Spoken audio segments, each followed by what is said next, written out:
Hello and welcome to Enlightened Empaths, your community for the spiritually awakened, where we discuss, explore, and connect with fellow empaths, healers, intuitives, and seekers. Hello, empaths. We hope you're having a beautiful week. Today, we're going to be talking about a lot of different things. We're going to be talking about death and near-death experiences and what it means to be a man and an empath and an intuitive. Well, at least we hope to cover all those topics in our time together. You know, Mark Twain famously said that the only two certainties in life are death and taxes. And even though we know this is true, that death is patiently waiting for us all at the end of our final chapter, there's still so much fear and uncertainty around this topic. So today we're going to be talking about this and so much more with our guest, Jacob Cooper. He's the best-selling author of Life After Breath and The Wisdom of Jacob's Ladder. He's also a sought-after speaker on grief, wisdom, and consciousness, offering meditation and mindfulness seminars to help others find purpose and overcome fears of life after death. As a clinical social worker, Reiki Master, and Certified Hypnotherapist specializing in past life regression, Jacob uses his extensive personal and professional experience to empower one soul at a time. And he also hosts the weekly podcast, The Wisdom of Jacob's Ladder.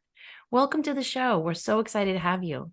Thank you so much, Samantha. An honor to be your guest here today. Can you start off by just telling listeners how you came to all of this work that you're doing, starting with your near-death experience as a child?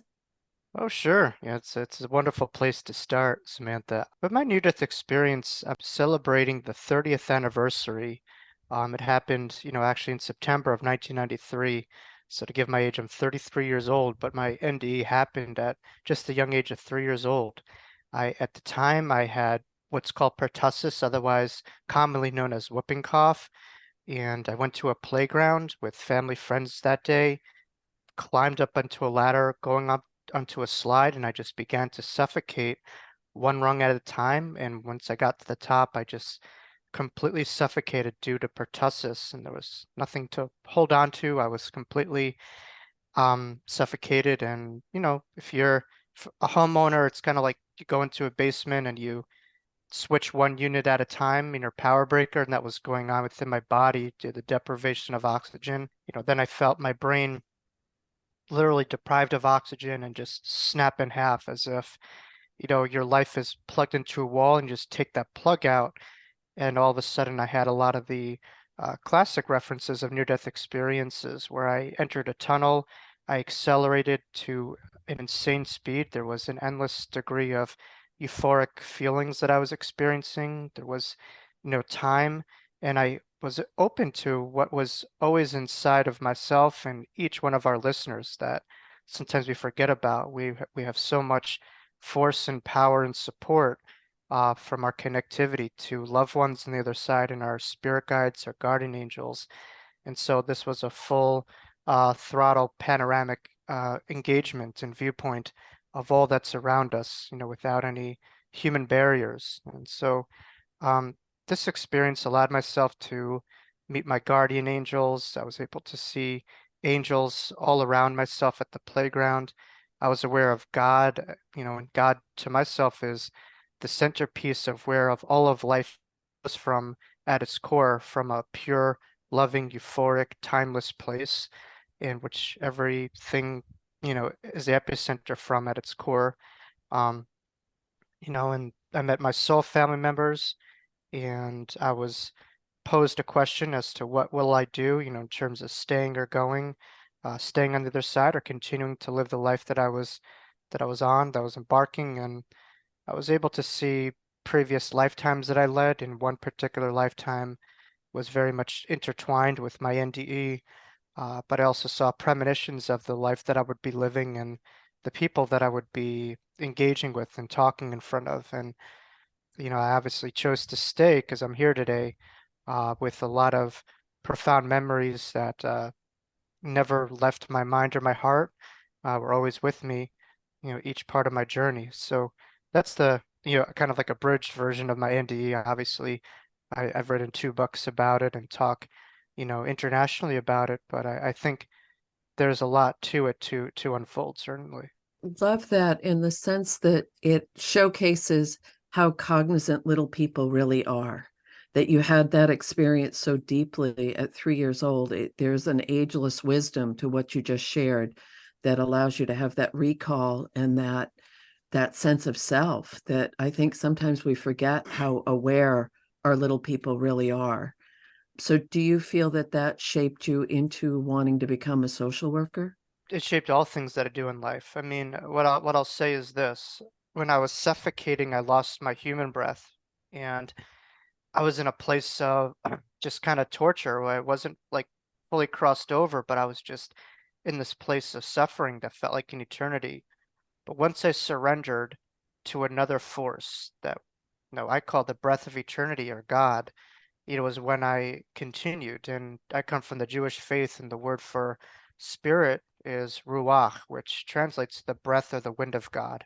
And that was an influence in my first title of my book, Life After Breath. But, really, it's to answer your question, what influenced my career path was understanding what God-like was and the embodiment of God, which was to give over life or breath to others when they feel out of sorts. That's the embodiment of it. And so through a lot of my workshops, literally helping people regain their breath, or, doing counseling sessions where people are feeling just totally out of sorts and like they're drowning, there's nothing to hold on to. Um, Understanding the value of surrender, which is something that I first started on and working in the field and working with addiction, um, people who had, various chemical dependencies and stuff like that, and just the value of surrendering to a higher power and all of the wisdom of AA that I was, first started with in my career trajectory. So I think to give, we need to be able to take, but, some people have more emphasis on the taking and giving. For me, I take so I could give over to others. In this experience, I took it so I could give it over to others. How did your family respond when you were processing these huge things at such a young age? Were they accepting of that? Were they like, "Oh, Jacob, that's a great story. Now go eat your snack." Yeah. Well, that's a good question.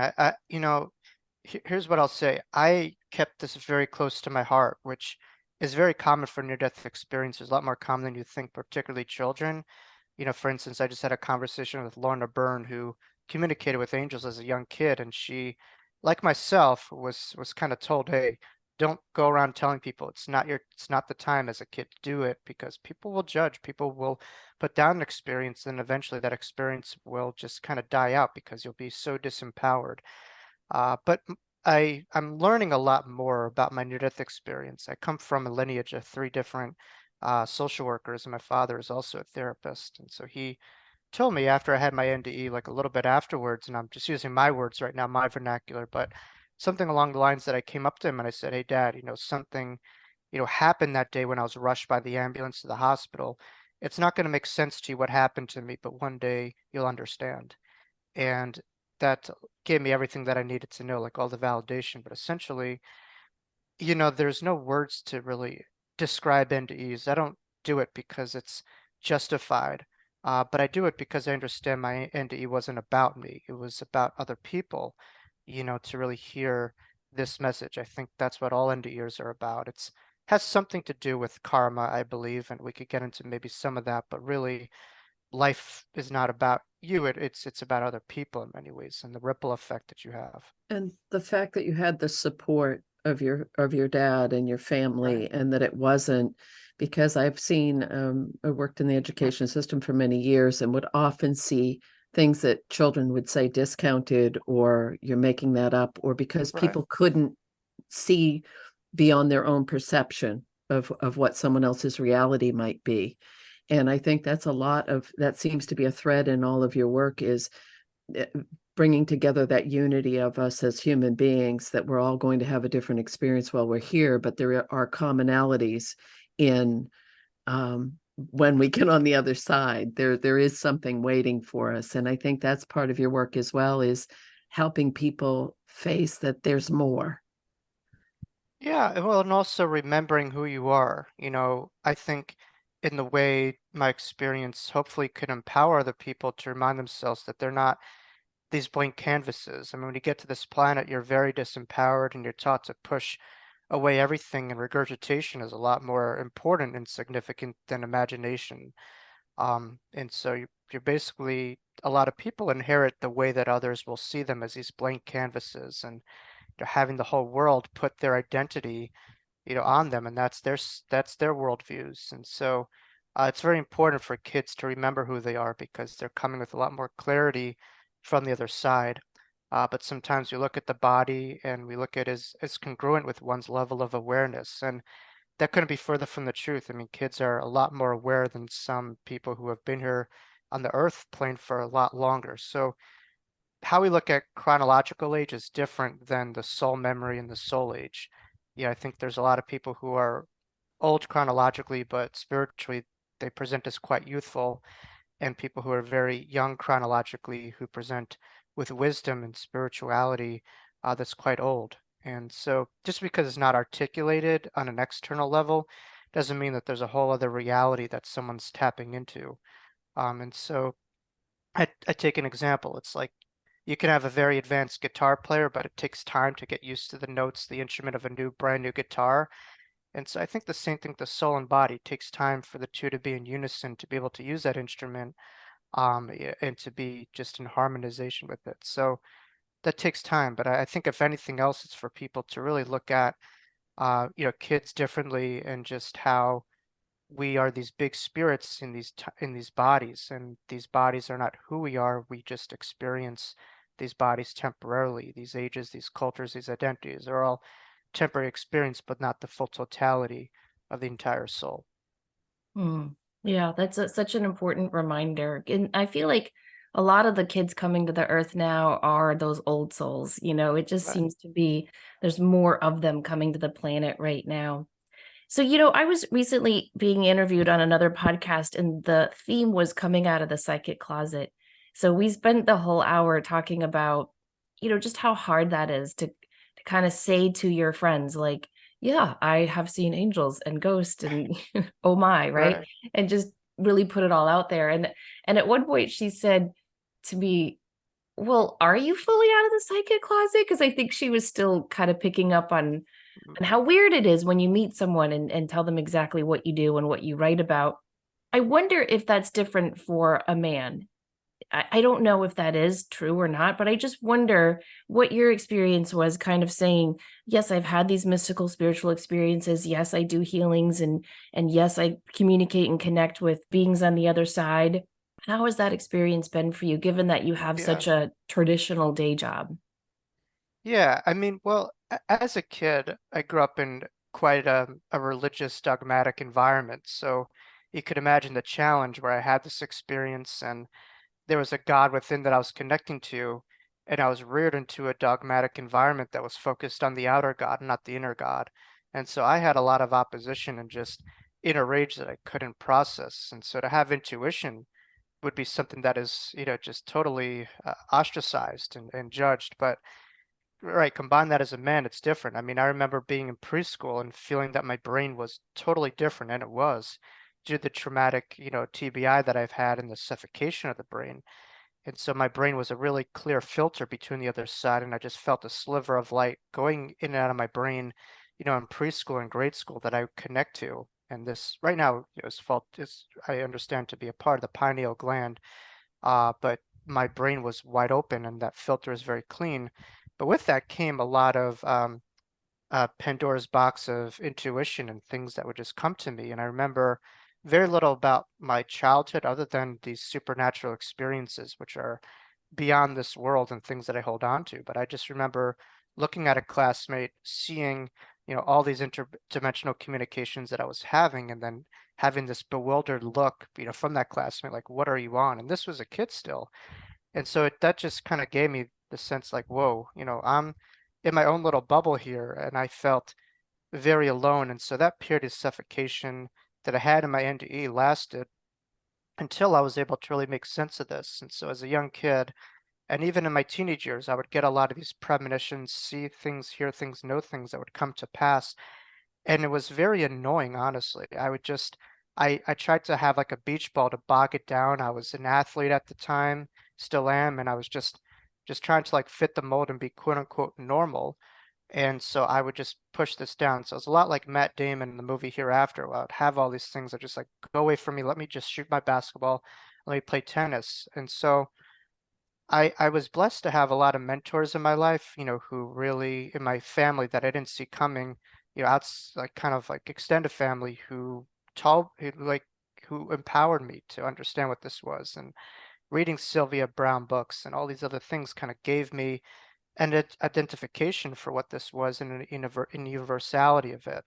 And what I come to understood from reading her books or John Edwards' books, James Van Prague's books, this was not, a female thing that males could have this. And you could be like a grounded guy like a John Edward who's got this like New York lawyer personality and just a regular, kind of quick-witted, sharp guy, confident guy. And, or he could be as angelic and as feminine as possible. But I think it's important to look at our gender differently, and obviously that's a whole other can of worms within the field that I work with, in terms of gender dysphoria, stuff like that. But what I would say is we all are intuitive. Intuitive is a language of the soul, and we have our bodies, we have our genders, but spiritually, I do believe that we are fully androgynistic. I think we could come off and experience ourselves within lifetimes as a male or female, but totality, I think at our core is androgyny. We have both sides of, masculine and feminine. And so I think it's important, for men listening to understand that, you know, it's not just, we have languages, women's intuition, and, guys could be quite intuitive. You look at Tyler Henry right now, or, just making the rounds. So it could be as intuitive as an energy as it is for a male as a female, as we all have, these energies, with us. It's just a matter of tapping into it and embracing it and redefining what we were taught, because there's so much cultural myths that get in the way of our spiritual development. We're taught as a guy, have blue, play sports, this, and girl that. And so I think really finding who you are is getting over the cultural myth and part of the gender influence that we have growing up in that trajectory, and just being yourself, your unfiltered self, which is a unique spirit, not just an imprint of cultural influence.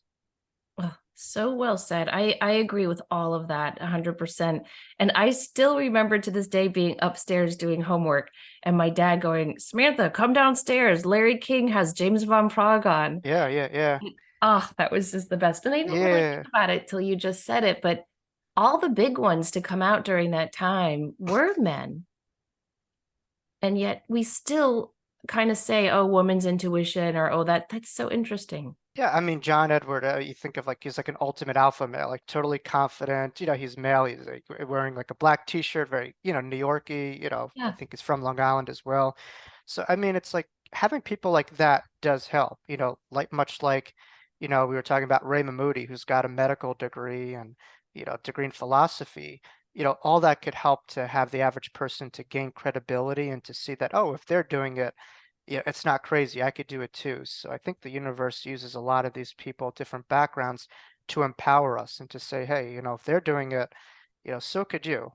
There's a lot of people who break ground in that regard. But yeah, I know I have a lot of respect for a lot of the male psychics, but the first psychics were males. I mean, you look at Nostradamus, for instance, like, and he talk about trying to hide who you are, like he had to speak in codes and quadrants and all that kind of stuff. And so now it's a lot more embraced. So males have emotions, males have feelings, males have intuition, much like you have a soul. A soul is not just for a woman to have, males have souls too, although sometimes it could feel like, depending on what your dating life would be, one gender does not have one gender does. So That's a beautiful, beautiful way to the androgyny of finding that balance between the masculine and the feminine.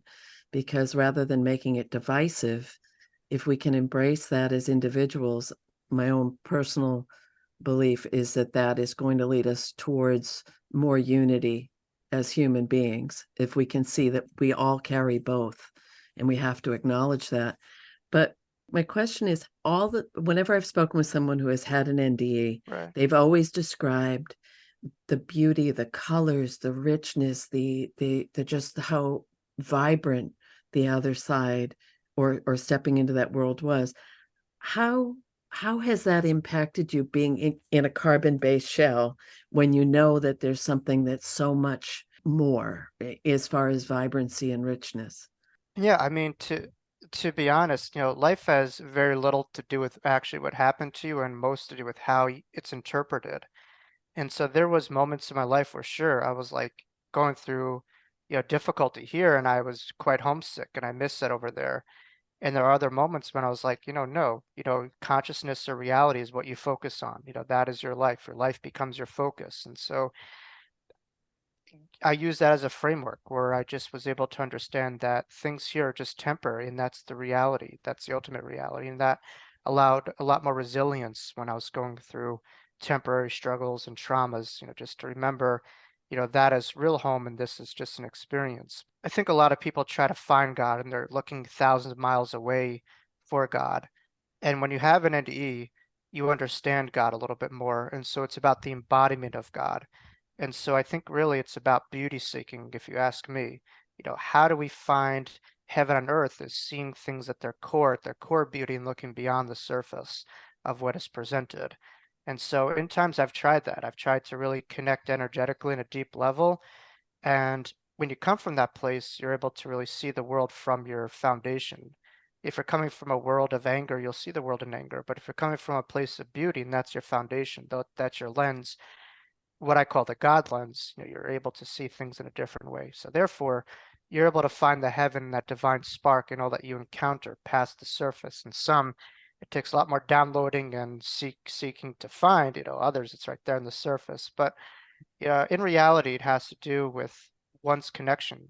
People ask me what heaven, what hell is. I think heaven is just closer to that ultimate reality, and hell is over here, and that's a further distance, from the beauty and the divine spark that we all have within.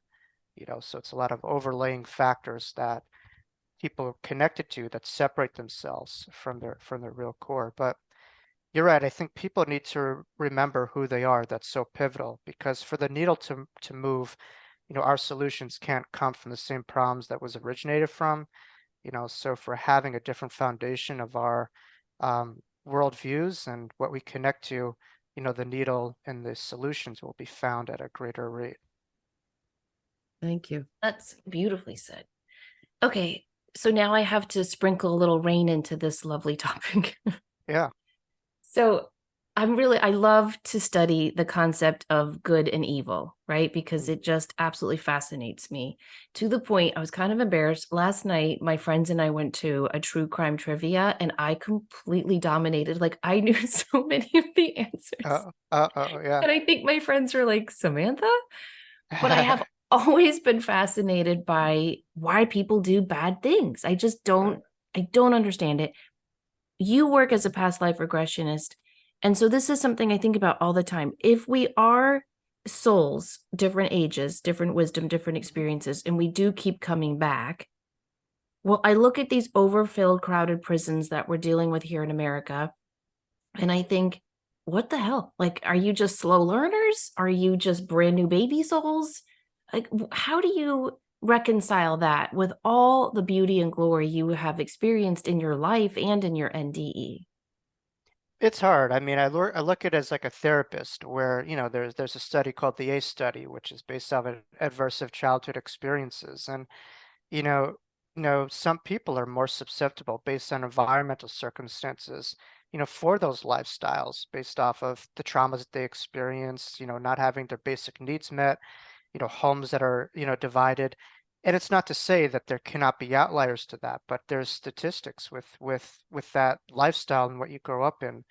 I think it's more of a need for people when you're having all of these cumulative disadvantages, growing up and around you, to be able to have a foundation. Sadly, a lot of these communities, the foundation isn't so much focused on what's inside of you. It's a lot more religious, kind of based. And so it's a very disempowering thing. And so there's a lot of leaps and waters with certain, consciousness of cultures and stuff like that. But I would say there's a saying that hurt people. And I look at it that when people cause pain, it's a reflection of the pain that they have within themselves, regurgitated onto the world outside of them. That when people are inflicting pain, it's a first of all place of forgetfulness. If you remembered the oneness that we are, what kind of fool would hurt, themselves? I mean, I guess someone who is more comfortable with sabotaging than healing, more comfortable with the worldview that is going to come down to them, that a world that's going to uplift them, but really has to do with a lot of worldviews. And so our belief about life and God are intertwined. If we have, in many ways, a very difficult life, sometimes we could view God in that same way.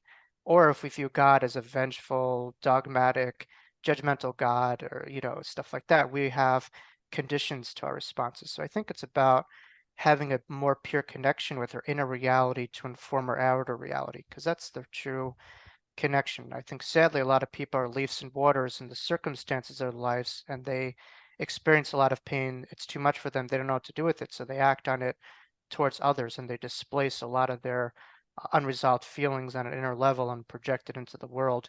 And so I think it's a sign of someone who has a lot of pain and has a lot of unresolved trauma and healing that they don't know how to process it. So, people look at, let's say, substance use, and I say that's, you could look at it one level, but to me, that's a lot of genetics and epigenetics as well as a mental health disorder too, because most people have a lot of pain. They don't know how to medicate, it just beyond the genetic components. So I think, to answer your question, I think people need a lot more community supports, mental health support, and to be able to process their pain so that they don't act on it towards other people, that they're able to kind of deal, um, with it and find some healing. But and and also it's a neurological component too. People who just inflict a lot of pains lack what's called mirror neurons, which is the center of empathy. And when you like experience a lot of pain or trauma, you tend to not have as much empathy, as well as a part of the brain called the prefrontal cortex, which is all related to self-awareness. And when you experience trauma as well, your frontal lobes are also, not as developed. So, again, the aversive experiences within life could really have impactful components of the brain. The great news is obviously, Harvard Medical School and scientists have come out with the adaptability and how the brain is capable of changing past the age of the upper 20s, contrary, to prior belief systems. So the brain, has neuroplasticity and the capacity to change. So I think it's a lot of, I look at mental health as brain health. And when you're able to really heal your brain, and find better connections and more of a flowing, uh, just structure of your brain, your life will, then, take shape. That There's a book, lot What to it. Happened to You, really does help, I think, with explaining a lot of what you're talking about. And I liked that book because it wasn't so much about, oh, this is what trauma does to you. It was also, here's what you can do about it now. And it was talking about what you Right. said, how the brain can actually heal. And it was mainly through meditation. And I'm sure there are some listeners going, all right, Samantha, enough with meditation, but it really does work. Yeah, I mean, I wish we had a different word because it's almost kind of like a drum that's been beat too much. But again, the hard science is there very strongly. And I just say to my listeners, just try it. Stop focusing on the results. I know we're a very result related society, and just focus on the process of it and just kind of see what it is that brings to you. And the good news is there's so many different forms of meditation that could work. Mindfulness is a term that's used, but I just view mindfulness as viewing life as your meditation, and just finding ways to connect to that sacredness and finding space between what happens to you and how we process it, getting a lot more power, empowerment of our emotional responses. But it's kind of getting a feel for it. I could talk until I'm blue in the face, but until getting into like a swimming pool, let's just say, you're not going to know how to swim, so it's starting off at small dosage. But some of my clients who have, let's say, who have ADHD, who are very hyperactive, they're not going to say, all right, you're at 100 right now, let's go at 0. That's not going to work. I would say, let's do a paradoxical approach. You're feeling very hyper, let's try to do paradox. Let's move. But when you move, be mindful, be aware what's going on. Kind of tune in and kind of like taking a snow globe and shaking it up a little bit. And eventually, those particles in the brain and the body start to merge and, slow down. One of your specialty areas is grief. So, Yeah. what would be some tips for empaths in grieving? Because I think when we feel things so deeply Mm. and so viscerally, what would be some ways that because grief is a hot topic right now. Right. It's a buzzword, and I think rightfully so on an individual level. People are going through a lot of personal situations, but also as a collective, there's a lot of grief. So could you address that a little bit, please? Yeah, it's a good. I look at grief in some ways similarly to near-death experience. Because for instance, a near-death experience, you have the whole world of your worldview just completely rocked, right? It's like you're living a certain way, and all of a sudden that foundation is completely yanked, and then you have this experience with things that maybe you didn't think about or process before, and you're able to look at it in a new way. And when grief happens, which obviously is can be a loss of a loved one, but it has to do with any prominent ending of your life. So all of a sudden it allows someone to kind of get out of cruise control of your life and to look at life in a new sense, and to kind of look at the things that we may have not focused on in this life with a new way. And so I think with grief, as well with anything within mental health, it's important to find a balance with what I call the wise mind, and the emotional mind. The emotional mind is sometimes we get too involved in grief, we get too into our feelings, we're not aware of what's happening. And so the wise mind has the capacity to combine intellect as well as wisdom of what you're going through. And so I think it's important for people to have a psychoeducation on grief.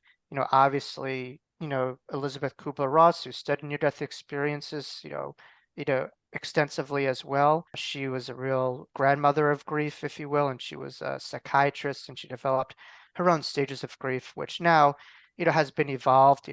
They're finding there's the non-linearity of some of those stages are significant, that people could vacillate and go through different stages. But essentially, what's important is, to be able to surrender to the feelings and understanding that the way out is through, which is, a big contradiction to our culture, which is about the bypassing of situations, and it's about the trendiness of things. It's on to the next thing, the next thing. So I think it's hard in a way for our societal trajectory, because we want to just get to the next thing, and grief doesn't work that way. Grief does not have a unique timetable for people. It works in its own way. And so I think it's important for people to validate their feelings, be aware of their feelings, allow themselves to feel, but understand that our feelings leads to our healings. Be able to speak to the right people about it, because people could use grief against you, as you've seen through a lot of these people with neon lights on as psychics and stuff like that, or manipulation. So you want to be careful with who you discuss your deepest feelings with, because some people, they'll just kind of judge you or talk over you. And I think when someone's grieving, it's just a matter of being heard. I once had a client, and they came into this session. I didn't say one word when they were grieving. And they said that was the best session I've ever had. And it's like, as a therapist, you're taught to do all these things, stuff like that, but sometimes it's just getting out of your own way and just allowing the person to have a safe and comfortable place to talk about their feelings is exactly what's needed. Not to make promises to people saying, I'm going to do this, I'm going to do that. Do it. Focus on action, not on talk. Show up at their house, just drop off stuff. Don't say, what could I do to help you? I mean, geez, bring the person back, right? But that's, you don't make all these promises, because that it does not work. So I think people on both sides of grief need to have more education on the do's and don'ts. But I think it's important for people to just allow themselves to be their raw selves and to feel exactly what they're feeling. But also that it's a river. It could transform tragedy into meaning at a certain point. And I think once you're able to really surrender to the river of grief, there is a potential component of meaning that people will find. And I also find people with grief open themselves up to now studying the afterlife and becoming like intuitive. So it's amazing what grief could crack open within time, that it's not all just stigmatized and negative and bad. That short term, yes, it could be quite turbulent, but long term, it could be quite transformative, if it's handled in the high road in the right way. So there's all these things that you're doing to grow your spirit and help others to grow and connect within to theirs. I'm just wondering, what modality or what practice do you do on a daily or weekly basis that helps you feel the most in tune with that God force you connected with when you were 3? Honestly, it's really tapping into the vagus nerve of my brain. And so I think through exercise and through music, that really, everyone has their own unique engine, but for me, it's going on those long runs. Like I'm an athlete, I'm a runner, I need those long runs. And when I do it, I'm able to really hear a lot of spirit and just connect to it. So that's like my Aries moon and Aries rising. I need to be active and moving to really feel it. That's my fire energy. So for me, it's running, it's moving. But I just got like a boombox speaker and in my new place, and the highlight of my day is blasting some Jack Johnson or James Taylor or whatever it is. And for me, that's heaven on earth to me, or some meditation music for my friend Stephen Halpern. Just for me, music is a way that I connect, in movement. Um, but it's also on gratitude. I find like I said, like your attitude has everything to do with your life. And so when you have a practice of intentional gratitude and focusing on all the things that you feel blessed by and all the people along your path, to evaluate that. Not just, some people wait to the end until they're uh, about to die to kind of like evaluate the life that they live. And for me, I don't take anything for granted, as I, really recognize in my NDE that, you know, this life could be taken from us in just a second. We just don't know when our time will come. So for myself, it's about, yes, I go through my daily struggles. I work a very stressful job. I see a lot of pain and stress in my life. But again, it's just learning how to breathe that out, let that go, and, finding ways to reset and pivot to the ultimate reality and beauty seeking and gratitude practice. It's really about, people ask, what is God? And, my biggest teacher in my life is the late Dr. Wayne Dyer, who I connect to on my own level, uh, throughout his passing. But Wayne was once asked, like, what is God? And Wayne would say, God is enthusiasm, or spirit is found enthusiasm. And he would say, what does that mean? And he broke it down. The word enthusiasm has that word in theos, which means in the Greek language, the divine within.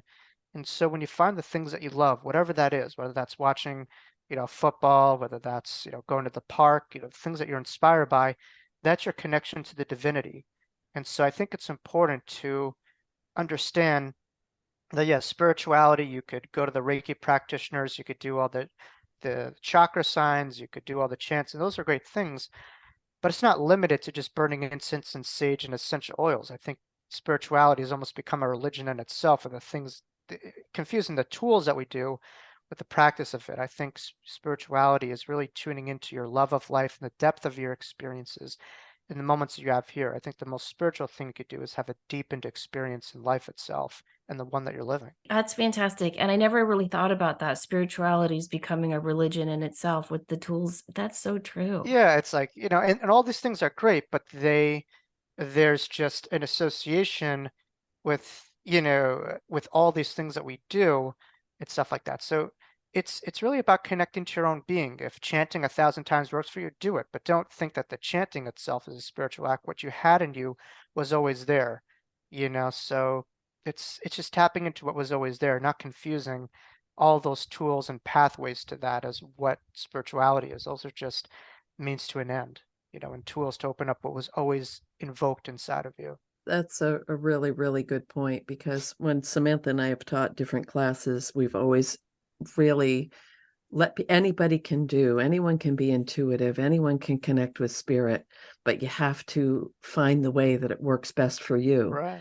And that's what you're saying, which is really, really incredible, because I think people are looking for a quick fix, or the quick open that door for me and how do I get there, when really it's finding how am I wired and how do I connect. And for you, if you do it through running, someone else may do it through walking through the woods, someone else may do it through yoga. Nothing is better than the other if it gets you to the same place, which is really cool. Yeah. Yeah, I know. And just to know your engine. I think, one of the Mhm. last points I want to make is to stop seeing life outside of yourself. We see all the time that we are one. And so when people look at the stars, or they'll, focus on that great teacher, they'll start to say, oh, these things are great, but they're separate from myself. They're outside myself. I don't have that beauty in myself. And so I think what's important is for people to stop seeing greatness and beauty as outside yourself, but just a reflection of what's there. And that's why you're in such awe of these things, because these things are the reminder of the expansiveness and beauty that you have inside of you. So I think it's important, for people to just be able to tune in and tap into what they see outside themselves is just a reflection of what they already have. And so every great teacher will empower the student and to say, what I'm teaching you have in you, and you could have that. So I think people, it's starting to see greatness in themselves too, in their own unique way. So you have these two fantastic books. You've got some cool events coming up. Your website is Jacob L. Cooper, by the way, guys. I'll put that in our show notes and on our Facebook and Instagram pages. But tell people again where they can see you, because you have a pretty cool event coming up in November for all our listeners up north. And I'd Yep. love to know if you're working on a new book. Well, thank you. Yeah, so people could find me. I have clients from here to Australia that I work with, and so we do in-person services. I'm here on Long Island. I have a beautiful office right here directly on the water, which I love. It's always a dream of mine to live on the water, and the dream has come in the last couple months. So people come and they find peace here, or they connect to me remotely, and I do a lot of different sessions. And yeah, we have an event with a good friend of mine, international second medium Jeffrey Wands, who's been on the Maury Povich show several times, written a lot of great books as well, including Another Door Opens, as well as many other books, and The Psychic in You as well, which is a great book too, and a lot of congruency with how everyone has a soul and everyone has intuition, and that GPS of our lives is important to tap into. So that's going to be, I believe it's November 5th. It's on a Saturday. It's going to be in Smithtown, New York, at the Holistic Center for Soulful Living, which has hosted the likes of Laura Lynn Jackson, Marianne Williamson, to name a few. I know I've done a lot of workshops there, and it's just a great place out in Suffolk County, Long Island. So Jeff and I are going to be doing an event, and I'm going to be doing a lot of events too with the Forever Family Foundation coming up, which is a was featured on Netflix's Surviving Death, and I think one of the episodes, as well as, coming up, I'm doing the Helping Parents Heal conference that's going to be in Phoenix, Arizona in August. So I'm looking forward to that. The heat, not as much. I mean, Phoenix in August, that's going to be challenging, but I go to Arizona all the time. That's like a second home of mine. So I lived there in the summer before, so I could handle it. But yeah, and then I'm working with different people internationally to be doing some workshops and stuff like that. It's always a dream of mine to just expand and get out of, the United States and to do stuff, beyond, North America. So yeah, we'll see what comes. Regarding, the books, you could find them on Amazon. They're both available on Amazon. I think the third book there's wood burning. I'm only 33 years old, so if I say I've written 2 books and I stopped at 32 years old, I wouldn't feel very good about that. I have hopefully a long life to live and many books, but again, I think I want viewers to remind themselves it's important to not try to force things and just let things come to you. Much like this life is like, we all come from this eternal ocean. We're a wave of expression. We go to the shoreline and we come back, we unfold just as we are. And so, we're just all pure nature. We just unfold as we were intended, as we're supposed to be. And it's just important to be in tune with our souls and our higher selves and the path that was laid out before us. And so I hope that could take place where a third book could happen. And I'm sure it will. But I think a lot of the books really that I'll be writing is very much empowerment books. But maybe I'll venture into the field more so of mental health more, or hypnosis. We'll see. So that's all in the works. And your podcast, where can people find that? Yeah, Anywhere? the Wisdom Jacob's Ladder, YouTube, Spotify, I believe iTunes, and several other major platforms. And I give my own kind of talks and have weekly guests on. So that's a fun podcast, and people seem to get a lot out of it. So yeah, it's fun to create community. It's fun to just connect to new people, and uh, it's just about creating new energy. If you're around a body of water that's stale or stagnant, no one likes to be around that. But if you're around a river with a flow and stuff like that, you feel good. And so people are the same way. You want to be with someone who is constantly finding something new, continuously expanding. Every day is a new day, and that's the way to live life, is just to keep things fresh, keep things current, and waking up better than when he went to sleep that night before. That's the name of the game. That's beautiful. I only listened to a true crime podcast this week preparing for my trivia night last night. Right. So I haven't heard the Lorna, is it Lorna Lorna Byrne. Brine or Lorna Byrne? I thought, well, it's funny because I thought it was Byrne because I thought it was Brine at first Me too. because I'm a little dyslexic. She is too. I found out like she publicly discussed that. So which is interesting, but it's Byrne and she's based in Ireland. We had Yeah, her. I've read her books. I'm a huge fan of hers. Yeah. And so I can't wait to listen. Now I need to cleanse my brain of my week of true crime podcasting. No, I'm going to no. start with the Lorna interview because I think she's just fabulous.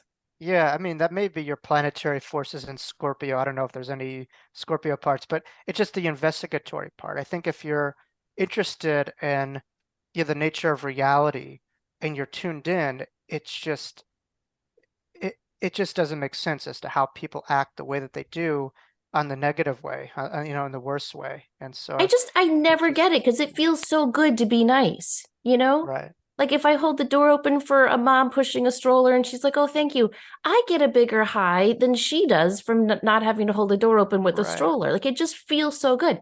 And so when people are rude and mean, I don't know. Every time Yeah, I'm shocked by it. So I always feel like I have to investigate and explore and understand it. But that's neither here nor there. Sorry, listeners, I yeah. digress.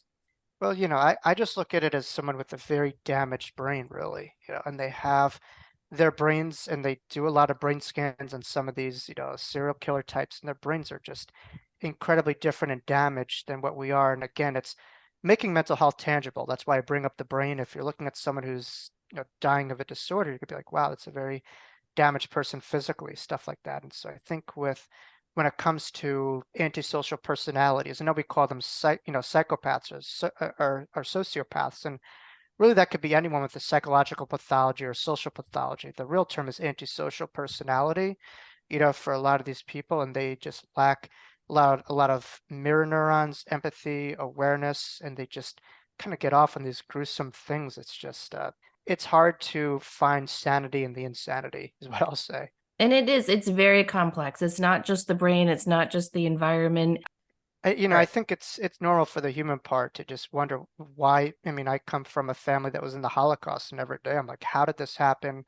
You had some of the most educated people in modern day time with, graduate degrees, stuff like that, and they just became these complete monsters, and so I just kind of wonder like how that happened. And you're seeing today, droplets of that and just wondering like how is this happening where people who have employed jobs and they have work, they could be so filled with vitriol, hatred and stuff like that, but then know how to play the game. And they're just, yeah, it's they know how to charm, but they do that to just kind of manipulate and get their way to what, so it's bizarre. But anyway, we'll step in the light and remind ourselves that all things that are separate from the light have the time frame. Light will transcend everything, and death, as we know, is a fiction, and the life that we live is temporary, and life goes beyond just this body and this life, and it's just an experience. But we pray for souls to come back to their truth and to discern, the separation of it.